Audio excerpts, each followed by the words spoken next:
Maren had to make a list. There was simply too much going on.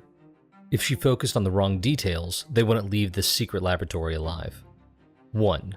The civilians were back in the cell. Those able to stand were guarding those who couldn't, armed with nothing but a few shattered pieces of glass. 2.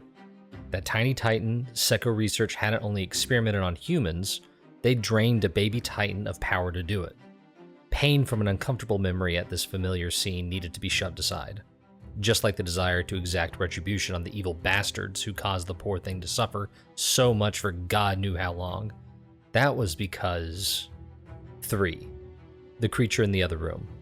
It was hunched over, facing away from the hole in the wall, its gargantuan arms waving from side to side as its limbs undulated. That had to be their top priority. Mav, however, was clearly too focused on what was in front of him. Before Maren could blink, Mav had grabbed the man, a scientist helpfully displaying his profession by wearing a lab coat, by the front of his shirt and pinned him to the shelf along the far wall, a brilliant inferno in his left palm. "Mav!" Maren shouted, starting forward. The arms of the demon in the other room stopped, gesticulating. "Mav, hold on!" "Give me a reason," Mav hissed, face inches from the scientist's ear. "One reason why I shouldn't make you feel the same pain you gave that little one." "Mav!" Maren said, but had to stop a few feet from him. The heat was so intense. "Necessary evil," the man rasped, trying to inch away from the flame. "All the lives we will save with this." "Don't bullshit me," Mav roared. "Like you care about." The room trembled again. The monster had finally noticed them. "Mav!" Maren yelled. "Let him go!" Mav noticed her, his eyes widening. "What are you doing here so fast?" "We're blocked in. Let him go. If you want to save those people, we need to deal with that."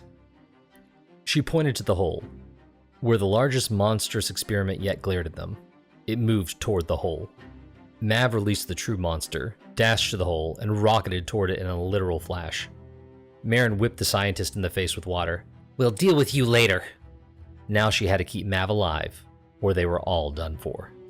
The 20-foot behemoth hadn't caused the baby Titan so much suffering, but punching it in the face with a fistful of explosive fire felt good. The thing roared, stumbling back from Mav's strike.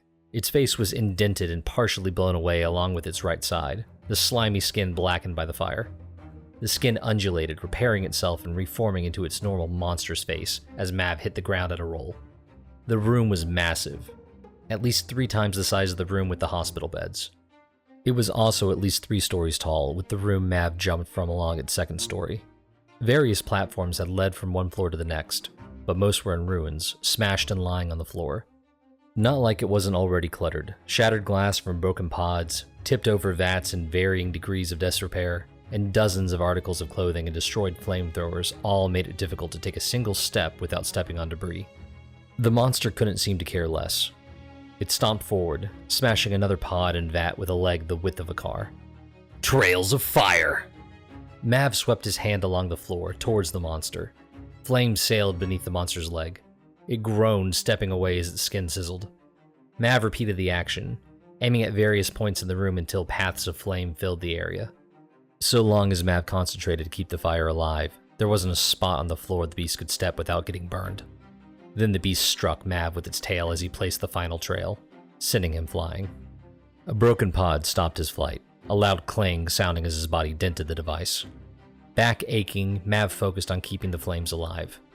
The monster, however, didn't seem to care much about the fire. It stepped on the trails and then removed its limbs, which completely healed by the time it touched down again. "Flame stream!" Fire roared from his palms, searing the monster's chest.